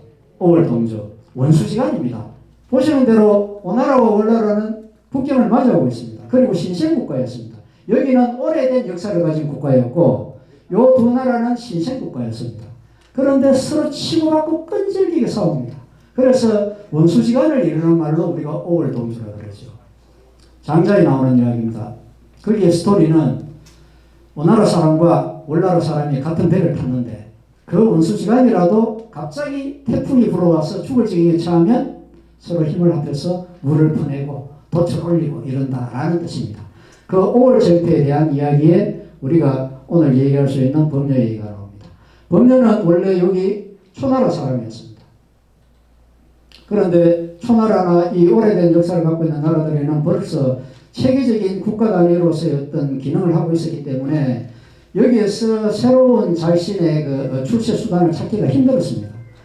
국가제도가 잘 정비되지 않은 이 월나라, 가장 신생국가 월나라로 초나라에서 월나라로 갑니다. 그래서 발탁이 되는 인물입니다. 자, 보겠습니다. 오늘의 주인공들입니다. 찢고 뽑는 한 40년간의 그 전쟁의 역사, 거기에 주인공들입니다. 법녀라는 오늘의 주인공이 있는 나라가 월나라고, 월나라에 법녀가 모시던 첫 번째 왕이 윤상, 두 번째 왕이 구천, 그리고 법녀의 친구이자 중마고교라기보다는 관포지교에 나오는 관종과 포수가 정도의 아주 친밀한 우정을 나누는 사람, 이렇게 보면 됩니다. 법녀와 문종은 서로가 그렇게 위하고 믿던 그런 친구 사이였습니다. 반대편의 나라가 오나라입니다. 오나라는 함녀가 왕이었고 함녀의 아들이 그 다음 왕이 되는 부차고 그 다음에 오자서 말씀 들어보신 분 계십니다. 오자서에 대해서 아시는 분. 자, 그렇다 치고 충신 오자서가 있었고 그 다음에 간신 백비가 있습니다. 두 사람 다 재상급입니다. 자, 법료입니다. 참 미리 말씀을 드려야 되는데 제가 오늘 시집 2권을 갖고 왔습니다. 여기에 잠깐 퀴즈를 제가 2번 냅니다. 거기에 맞추시는 분은 제가 선물로 시집 1권씩 드리겠습니다. 법료는 입덕의 과정, 입덕은 논에 나오는 말인데 내가 출세하기 전에 벼슬 살아가기 전에 수신제가 하는 그 시기를 입덕이라 합니다. 덕을 쌓는 시절. 그렇죠? 그 다음에 입공은 드디어 벼슬을 사는 것, 공을 세우는 것 그런 뜻이고 공수신태입니다. 월나라의 재상으로 책사로서 다 망해가던 월나라를 중국 천하의 맹주 자리에 올려놓고 이제는 내 할 일을 다 했다 하고 재상 자리, 부귀 명예, 그 많은 영예, 명예, 부귀, 재산을 그냥 버려버리고 새 출발합니다. 그래서 인생 이모작을 제대로 멋지게 산 그런 인물이죠. 그 이야기입니다. 공수신태라는 뜻은 노자의 도덕경에 나오는 얘기입니다. 수는 이룰 수거든요. 공을 다 이루었거든 은퇴해라. 이은기 시인의 낙화라는 시가 있습니다. 가야 할 때가 언제인가를 분명히 알고 가는 이의 뒷모습은 얼마나 아름다운가. 가야 할 때를 정확히 알고 가는 것 공수신태입니다. 공수신태 천지도야 노자 도덕경 이야기입니다. 삼치삼산도 법률의 얘기입니다. 삼치삼산 3번 이루고 3번 흩었다. 뭐를요? 지금으로 치면 수백조 세상에서 중국에서 가장 큰 재산을 이룬 사람입니다. 몇 번을요? 3번을요. 그리고 그 3번을 다 주변에 가난한 사람들한테 다 나눠줍니다. 그리고 세상 떠납니다. 재산을 했던 사람이 중국 천하에서 가장 강력한 나라의 재산을 했던 사람이 자기가 할 일이 끝났다고 생각한 순간에 재상에서 물러나가지고 스스로 농사를 지어서 천금을 이루고 다시 장사를 해서 천금을 2번 더 이룹니다. 그래서 3번을 중국 천하에서 가장 부자가 되죠. 그리고 3번 이룬 지금으로 치면은 수백조의 그 부를 가난한 사람들한테 다 나눠줍니다. 법료입니다. 그 이야기입니다. 그래서 중국 사람들은 법료를 상신이라고 추앙합니다. 상업의 신입니다. 다른 말로 하면 재물의 신입니다. 중국 사람들이 재물의 신으로 모시는 사람이 2명 있습니다. 아십니까? 한 명이 누군지? 관우입니다. 관우 아시죠? 유비, 장비, 관우. 동격했던 관우입니다. 관우는 재물의 신이지만 법료하고 성격이 좀 다릅니다. 관우는 모은 재물을 지키는 재물의 신. 지켜주는. 용감하니까요. 무서우니까. 법료는 재산을 모으도록 도와주는 신입니다. 다릅니다. 같은 재물의 신이지만. 자, 입덕. 벼슬살이 나아가기 전에 법료는 많은 책을 읽고 수많은 지역을 다니면서 견문을 넓히고 수많은 사람을 만납니다. 그래서 경험을 썼습니다. 내가 머리로 공부한 책의 내용이 현실에 얼마나 부합하는가라는 것을 몸소 중국 천하를 다니면서 경험을 합니다. 그래서 이론으로 배운 것과 실제 몸으로 부대끼면서 경험한 실제 필드의 지식을 가지고 문종이라는 친구를 만나게 됩니다. 문종은 같은 초나라 사람이었는데 먼저 월나라라는 신생국가에 와서 높은 벼슬을 하고 있었습니다. 어느 날 2사람이 우연히 만났다가 얘기를 나눠보니까 둘도 없는 친구 사이가 되겠다. 그래서 먼저 벼슬을 산 문종이 법료를 월나라 윤상 왕에게 추천을 합니다. 이 친구를 써야 됩니다. 그래야 우리나라가 강해집니다. 그 이야기입니다. 마침 BC 496년입니다. 월나라 왕인 윤상이 죽습니다. 사망을 합니다. 윤상이 사망했다는 소식을 듣고 앙숙지간이었던 오나라 왕 함녀가 군사를 일으켜서 월나라를 칩니다. 월나라는 한번 생각해 보십시오. 왕이 죽었고 장례 기간이니까 군사들을 조련시키고 수비하고 이럴 틈이 없습니다. 그렇죠. 그 틈을 타서 쳐들어온 겁니다. 그리고 윤상의 아들인 부처는 아직 국정을 운영해본 경험도 없습니다. 시출내기입니다. 곧 망하기 직전입니다. 그때 범녀가 당황하는 자신이 모시는 군주 구천에게 이렇게 건의합니다. 지금 감옥에 갇혀있던 사형수를 저에게 제 권한 마음대로 할 수 있도록 허락해 주십시오. 수만 명의 오나라 합력가 이끄는 군사들이 지금 월나라를 집어삼키려고 포진해 있는데 월나라는 준비가 전혀 되어 있지 않습니다. 급해진 왕 부천이 범녀의 청을 그대로 따릅니다. 그래, 사형수 300명을 끄집어내서 범녀에게 보냅니다. 범녀가 사형수들을 모아놓고 이렇게 얘기합니다. 당신들은 어차피 죽는다. 감옥에 있어 나오라. 당신들이 내가 하라는 대로 죽어주면 당신들의 가족들은 내가 끝까지 책임지겠다. 사형수들이 흔쾌히 응합니다. 어차피 죽은 목숨입니다. 그래서 범녀가 시키는 대로 합니다. 수많은 오나라 병사들이 돌격 명령만 기다리고 기세 좋게 깃발을 휘날리면서 북을 치면서 있는 그 군진 앞에서 사형수 300명이 3열 횡대로 줄을 씁니다. 100명이 앞줄에 서고 그 다음 100명이 뒷줄에 서고 마지막으로 100명이 섭니다. 그리고 앞줄에 앉았던 100명이 사형수들이 무릎을 꿇고 앉습니다. 그리고 자신들이 가지고 있는 칼을 빼서 스스로 목을 찌릅니다. 오나라 병사들은 기겁을 합니다. 저게 인간이가 귀신이가. 앞열의 100명이 그렇게 피를 흘리면서 쓰러지고 바로 2열의 100명이 다시 꿇어앉아서 자기 목에 칼을 찌릅니다. 그렇게 퍼포먼스가 일어납니다. 300명이 그렇게 자진합니다. 그것을 보고 당황한 오나라 병사들이 우왕좌왕할 때 나머지 병사들이 포위해가지고 오나라 병사들을 괴멸시킵니다. 생각지도 못한 반전이 일어난 거죠. 그 위기 상황에 범녀의 계책 하나로 수만 명의 훨씬 강했거든요, 오나라가. 그럼에도 불구하고 오나라가 물러날 수밖에 없는 그런 상황에 처합니다. 그때 물러나던 오나라의 왕 합녀가 월나라 군사들이 쏜 화살을 맞고 발을 다치고 독약이 묻어있는 그 상처 때문에 결국은 죽게 되는데 죽기 직전에 자신의 아들인 부차에게 유언을 합니다. 네가 아비의 원수를 갚아야 되겠나. 꼭 월나라를 멸망시켜라. 꼭 월나라를 멸망시키겠다고 나에게 맹세해라. 알겠습니다, 아버지. 그래서 부차는 아버지의 유언을 지키기 위해서 일을 갑니다. 그래서 잡자리에 왕이면 얼마나 푹신한 잡자리가 있었겠습니까? 그러나 거기서 자지 않습니다. 어떤 잡자리요? 와신이라는 이름입니다. 와신은 섬나무 신자인데 장작더미라고 생각하시면 됩니다. 뗄나무 더미 그걸 쌓아놓고 거기서 잤다는 얘기입니다. 자, 그림으로 보겠습니다. 이렇게 뗄나무가 있고 여기에서 잤다는 거죠. 불편한 잠자리에 자면서 그 고통 속에서 아버지의 원수를 갖기 위해서 이를 갈았다는 이야기입니다. 편안한 데서 잠을 자면은 유언을 따르기가 힘들다는 거죠. 나태하기 쉽다. 스스로를 다그친 겁니다. 복수를 하기 위해서. 자, 그런데 3년이 지난 후 BC 493년입니다.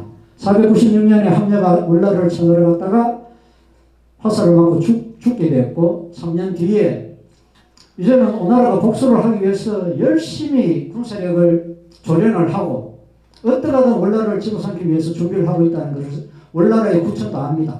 그러나 월나라는 약합니다. 오나라보다도. 그래서 부처는 마음이 조급합니다.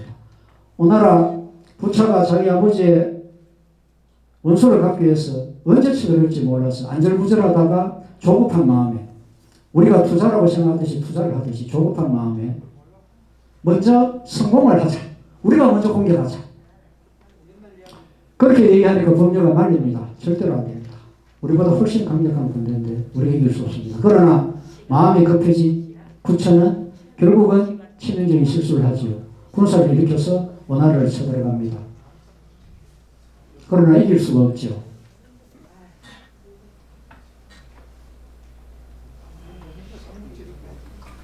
그래서 결국은 회계산이라는 산에 포위가 당합니다.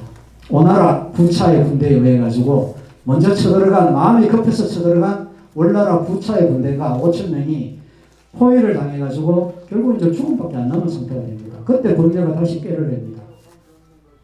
아까 말씀드렸죠.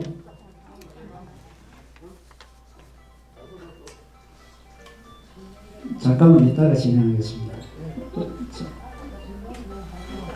사단은 밖에 나가서 하시면 좋을 것 같습니다.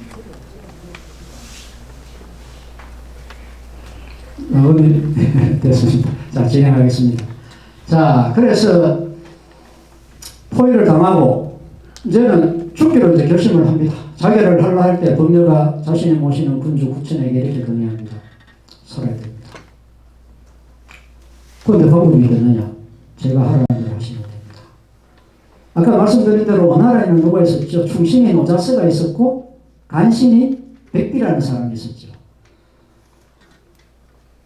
간신이 백비한테 뇌물을 먹입니다. 범녀가 사람을 보내가지고 가장 진귀한 보물들을 범녀의 백비한테 보내가지고 제발 우리 군주인 구천을 죽이지 말고 그냥 포로로 잡아가지고 노예로 삼으면 되지 않겠는가. 그렇게 해도 뭐 어떻게 우리가 복수할 길이 없지 않겠는가. 죽이지만 말아달라. 뇌물을 받은 백비가 결국 포로로 잡힌 구천을 살려냅니다. 그때 충신의 노자서는 이렇게 얘기합니다. 자신의 군주인 구차에게 하늘이 내린 기회입니다. 죽여야 됩니다. 지금 죽이지 않으면 언젠가 우리가 반대로 궁지에 몰릴 수 있습니다. 죽여야 됩니다. 그러나 뇌물을 먹은 간신인 백비는 저거 이제 뭐 별거 아닌데 살려가지고 그냥 노예로 삼고 군주의 용맹하고 위대한 덕을 천하만방에 알리십시오. 노예로 삼으면 얼마나 풍요롭으면 놀리기도 하고 매도 때 이렇게 합니다. 그래서 결국 간신 백비의 말에 넘어간 부차는 그렇게 합니다. 죽이지 않고 노예로 삼습니다. 그래서 원나라의 왕인 구천은 오나라의 왕인 부차의 노예가 돼가지고 낮에는 부차의 아버지 함녀의 묘를 살피는 묘지기로 살고 저녁이 되면 부차가 즐겨 타고 다니는 말을 사육하는 말사육사가 됩니다. 그리고 잠은 동굴에서 자는 그런 미천한 생활을 이어갑니다. 몇 년을요? 3년을 그렇게 삽니다. 견뎌냅니다. 왜요? 범녀는 포로로 잡혀갈 이유가 하나도 없었습니다. 오나라 왕 부차가 원했던 것은 오로지 원나라 왕 구천만 포로로 잡아가요. 그런데 범녀는 자진해서 따라갑니다. 스스로 포로가 된 왕을 옆에서 모시기 위해서 기어코 자기의 발로 걸어 들어가서 포로와 비슷한 생활을 하죠. 그래서 구천의 기가 끊기지 않도록 계속 견제합니다. 사셔야 복수할 수 있습니다. 어떻게든 견디셔야 됩니다. 기회가 옵니다. 한 번은 오나라 왕 부차가 알아 누웠습니다. 큰 병은 아닌 것 같은데 낫지를 않습니다. 그래서 부차가 걱정을 하고 있을 때 구천이 부차에게 이렇게 간언합니다. 여왕께서 지금 아프신 거는 제가 변을 가지고 병의 위중을 살필 수 있는 지식이 좀 있으니 대왕의 변을 저에게 맛을 보게 해주시면 제가 차도가 어떤지 말씀드릴 수 있겠습니다. 이렇게 얘기를 합니다. 근데 부처가 들어보니까 뭐 이놈이 그렇게 할지 아닐지는 몰라도 어떡하든 신통방통한 얘기를 하잖아요. 가장 더러운 게 사람의 변이잖아요. 그 변할 맛을 보겠다는 거죠. 내 병의 차도가 어떻게 될지 알 수 있다고 하면서. 그래서 밑자의 본전이라는 생각을 하면서 맡깁니다.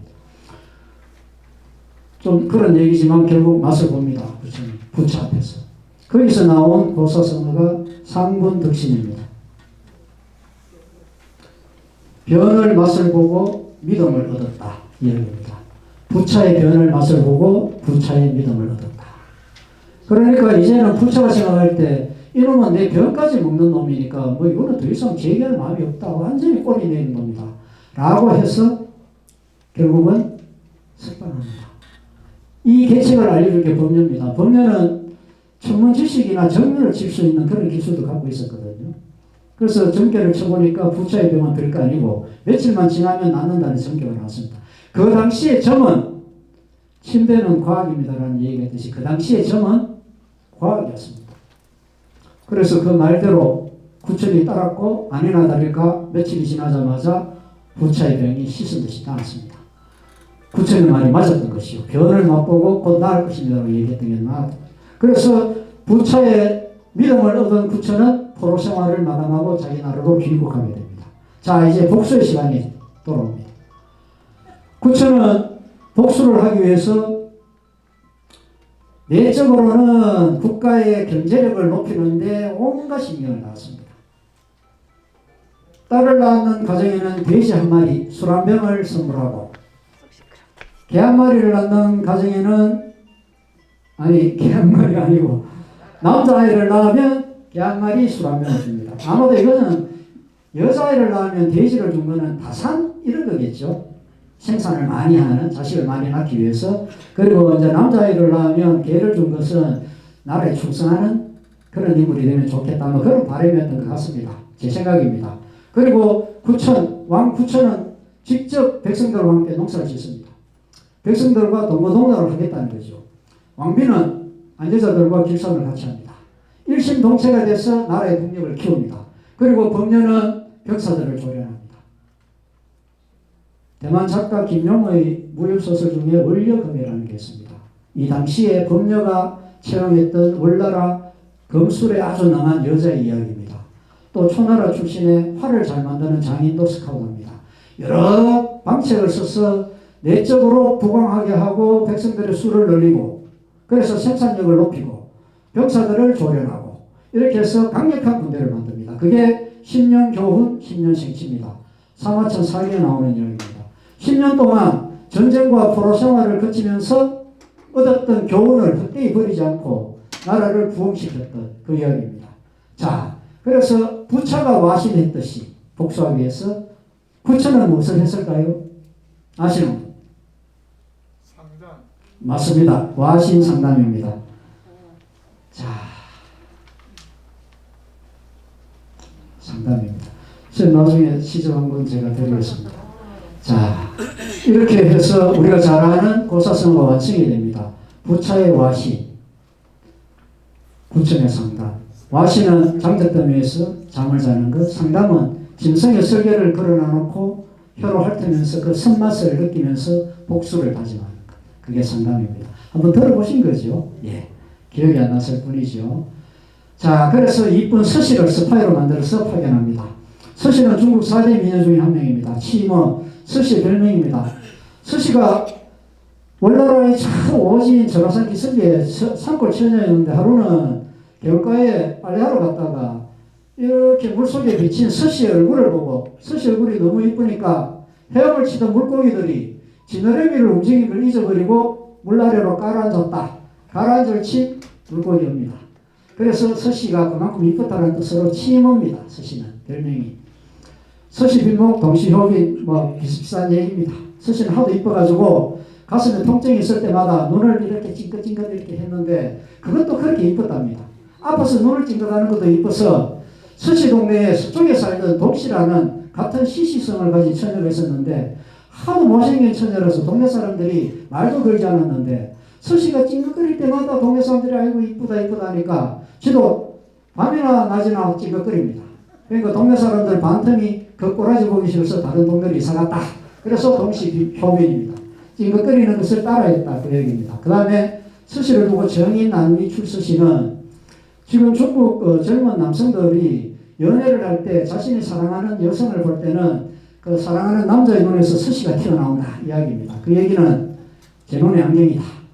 그죠? 눈에 뭐가 씌었다. 그런 이야기입니다. 내가 사랑하는 여자는 서씨만큼 이쁘게 보인다. 이 이야기입니다. 서씨도 추한 데가 있었습니다. 왕소군은 중국 4대 미녀 중에 왕소군은 어깨가 좀 넓은 게 흠이었고, 초선은 귀가 좀 작은 게 흠이었고, 잘하시는 양귀비는 액취가 굉장히 심했습니다.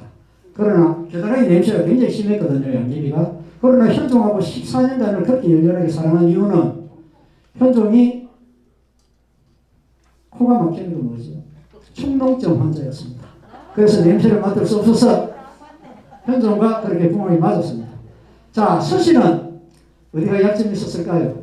서씨 유소추입니다. 서씨도 추한 데가 있다. 이야기입니다. 대략 짐작하시는 분. 오늘 마지막 퀴즈입니다. 서씨는 힌트 드리면 시골 처녀입니다. 그 힌트가 될까요?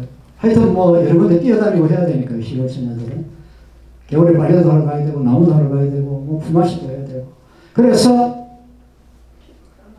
예? 피부가 까맣습니까? 피부가? 까맣다. 아, 그건 아니고, 땡. 발이 작다. 팔이 크다. 먼저 하셨죠? 예. 자, 발이 컸습니다. 그래서 스시가 자신의 발을 감추기 위해 가지고 스파이로 오나라에 파견됐을 때 스스로 만들어 입은 옷이 지파오입니다. 지금 중국 여자들이 길게 입는 옷. 발을 가리도록 하는 것. 지파오. 스시가 지가 스스로 디자인한 겁니다. 전설 같은 얘기입니다. 사실은 청나라 시대 때 입었던 옷입니다. 그러나 스시가 워낙 이쁘니까 그런 전설 같은 얘기가 전해져 내려옵니다. 오저스가 죽이자고 했습니다. 스시를. 스시는 성 하나를 없앨 만한 그런 미모가 아니라 나라를 없앨 만한 경국지시입니다. 죽여야 합니다. 라고 그렇게 간언을 하는데도 부차는 넋이 빠집니다. 너무 이뻐가지고. 그래서 자꾸 싫은 소리 하는 충신의 오자스잖아요. 간신하는 얘기는 귀에 답니다. 그래서 늘 귀를 기울이죠. 그러나 충신하는 얘기는 귀에 쓰지요. 오자스는 충신이었거든요.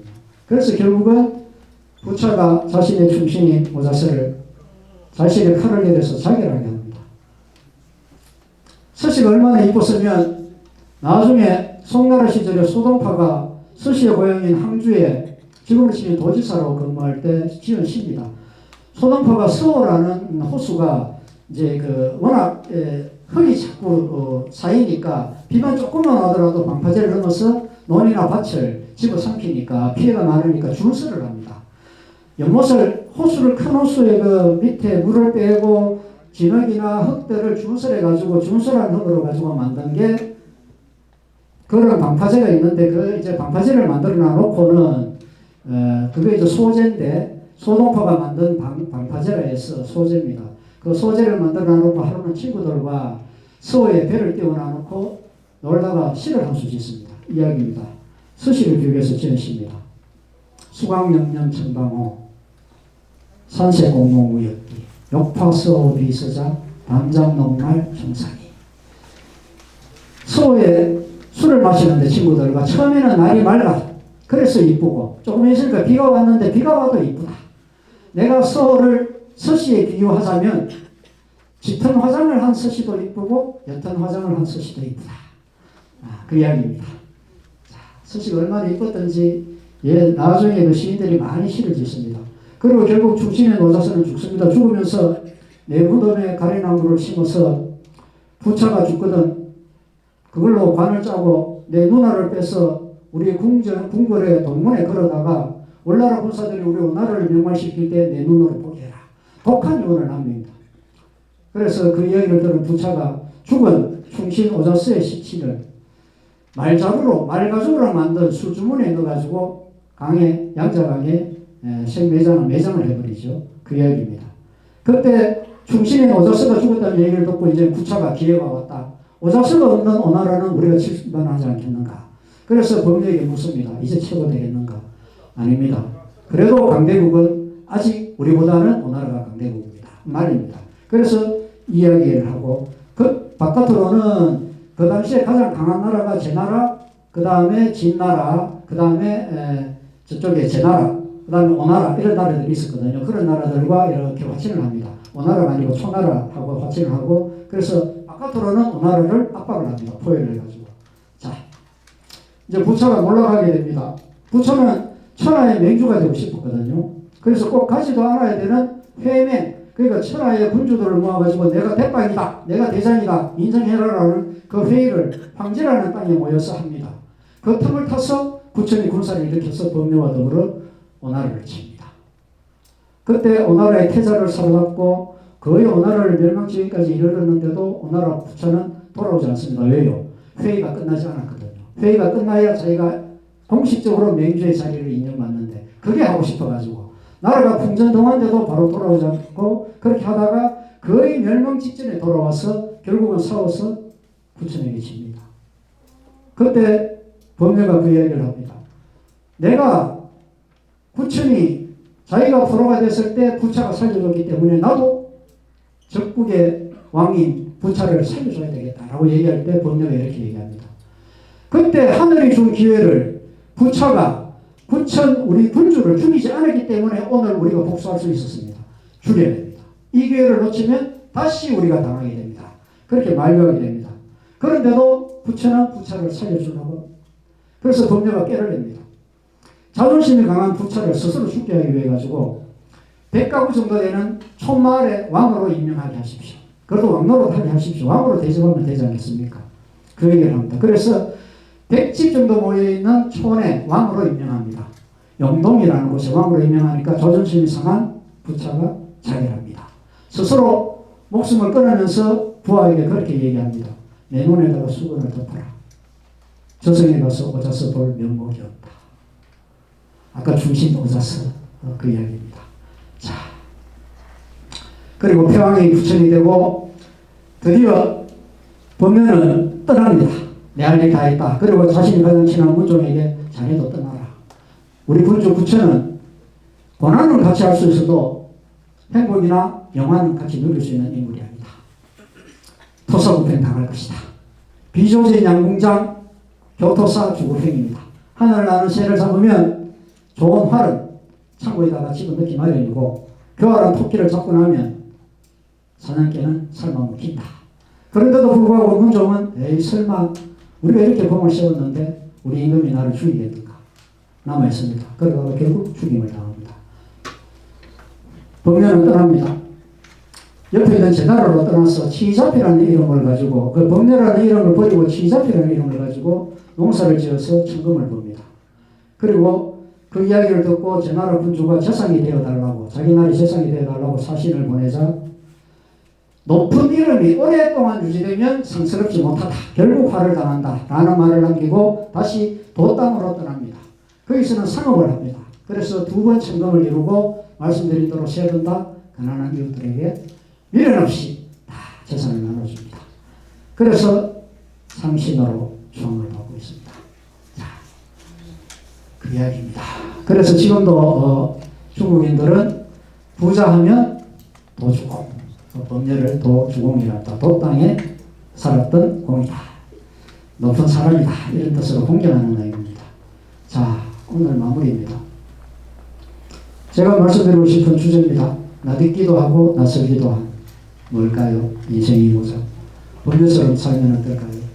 큰 성취가 아니고 작은 성취라도 일모작은 나디건 60 이전에 우리가 살아왔던 아주 익숙한 패턴 60 이후에는 새로운 삶, 새로운 장소, 새로운 시간, 새로운 사람들, 새로운 공부, 새로운 만남, 새로운 취미 그런 걸로 인생 이모작을 하시면 어떨까 싶습니다. 자, 마지막 오늘 우리가 스스로를 먼저 사랑하는 것 제가 이기적으로 살자고 말씀드렸는데 나만 위한 게 이기적이라면 저는 그런 뜻은 아닙니다. 나부터 위하는 삶.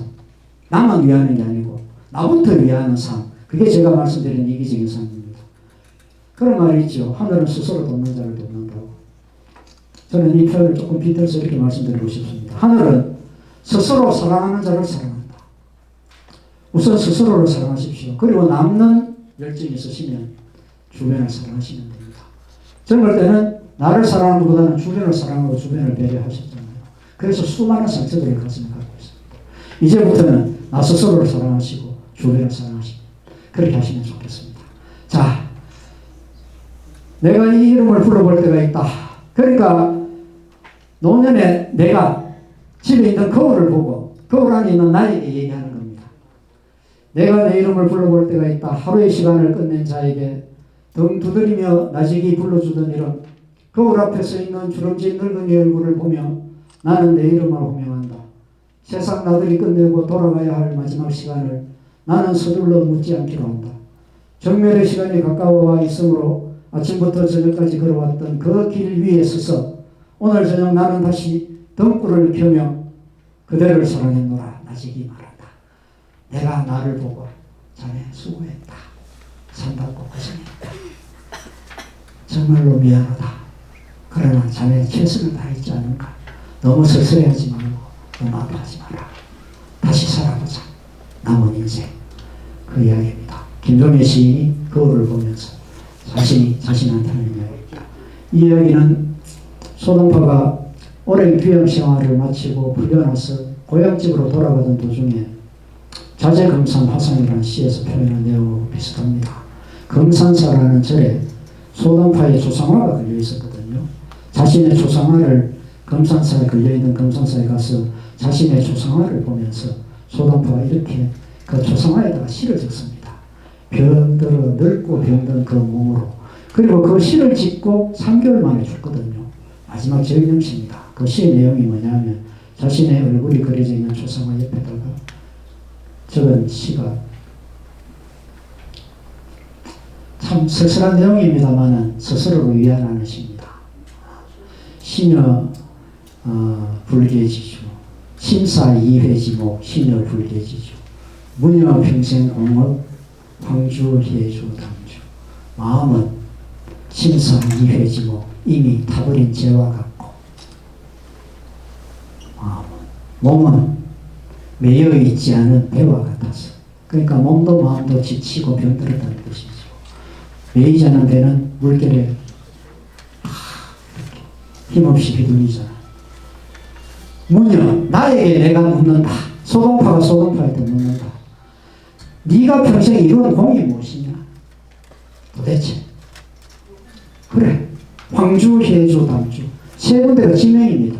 황주에서 귀한 사람, 혜주에서 귀한 사람, 마지막 담주에서 귀한 사람으로 풀려나서 그게 내 인생의 전부다. 이런 쓸쓸한 시가 있습니까? 그러면서 빈 것이 웃습니다. 그래. 그래도 애썼다. 고생했다. 소동파가 소동파를 안아주는 마지막 눈 감기 전에 그래도 살았다. 그만하면 됐다. 그래도 절개로 굽히지 않고 고난의 길을 걸었지만 그래도 살고 싶은 대로 살았지 않은가. 아, 이 사람은 애썼네. 이제 내려올게. 다 풀게.